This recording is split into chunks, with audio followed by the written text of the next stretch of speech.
অনেক মন্ত্রী নাই, মন্ত্রীদের চেয়ার সব খালি। এ ব্যাপারে আপনার সহযোগিতা চাচ্ছি মাননীয় স্পিকার। সংসদ বিরোধী দলের নেতা এবং উপনেতা দুইজনের কেউই নাই।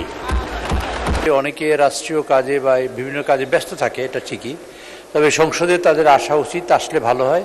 কিন্তু মাননীয় অর্থমন্ত্রী আগাগোড়া এখানে উপস্থিত আছেন। পয়েন্ট অফ অর্ডার বলুন। মাননীয় স্পিকার, আপনাকে অনেক অনেক ধন্যবাদ। আমি লক্ষ্য করছি বাজেট অধিবেশনে অধিকাংশ সময় আমাদের অধিকাংশ মন্ত্রীরা থাকেন না। এটা তো আমরা আসলে এত নোট করে নিয়ে আসি, আমাদের সরকারি দল বিরোধী দল সকলে বক্তব্য দেন।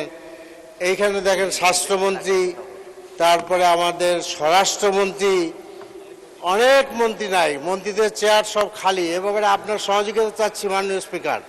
ধন্যবাদ। ধন্যবাদ। অধিবেশন আমরা মাননীয় মন্ত্রীদের আরো উপস্থিতি দেখতে চাই।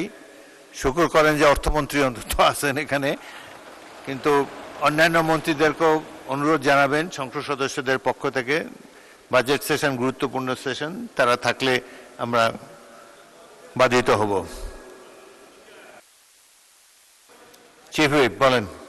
মাননীয় স্পিকার, বাস্তবতাটা হলো এই যে অনেকে রাষ্ট্রীয় কাজে বা বিভিন্ন কাজে ব্যস্ত থাকে, এটা ঠিকই, তবে সংসদে তাদের আসা উচিত, আসলে ভালো হয়। কিন্তু মাননীয় অর্থমন্ত্রী আগাগোড়া এখানে উপস্থিত আছেন। কারণ বাজেট সংক্রান্ত বিষয়ে সব বিষয়ে যে কথা বলা হয়, সকল কথা শেষ কথা গিয়ে অর্থমন্ত্রী বলবেন। স্বাস্থ্য খাতেও বলবেন, বিদ্যুৎ খাতের কথাও বলবেন, পুলিশের কথাও বলবেন, আইনের কথাও বলবেন, সব কথাই অর্থমন্ত্রী বলবেন মাননীয় স্পিকার।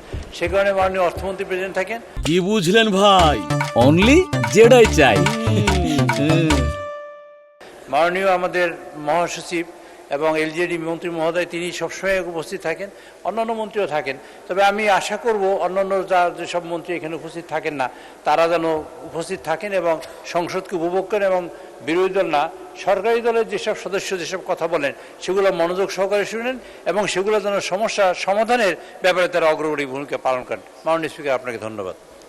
ধন্যবাদ মাননীয় চিফ হুইপ। মাননীয় সদস্য টুকু বলুন।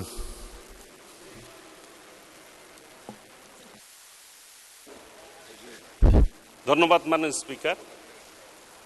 আমাদের মাননীয় বিরোধী দলের সংসদ সদস্য বললেন আমাদের মন্ত্রীরা নাই।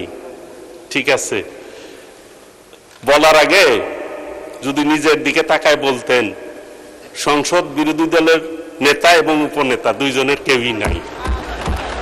তারাও যাতে ঠিক মতো থাকে আর বসুন। ধন্যবাদ। ঠিক হবে আর কি। ধন্যবাদ মাননীয় স্পিকার। ধন্যবাদ। বিরোধী দলের নেতা না থাকলে অসুবিধা নাই, মন্ত্রীদের থাকা প্রয়োজন। তাদের সমস্যা তো মন্ত্রীদের পক্ষেই তারা বলবেন। তবুও সংসদের সৌন্দর্য রক্ষার্থে সকলেরই থাকা বাঞ্ছনীয়।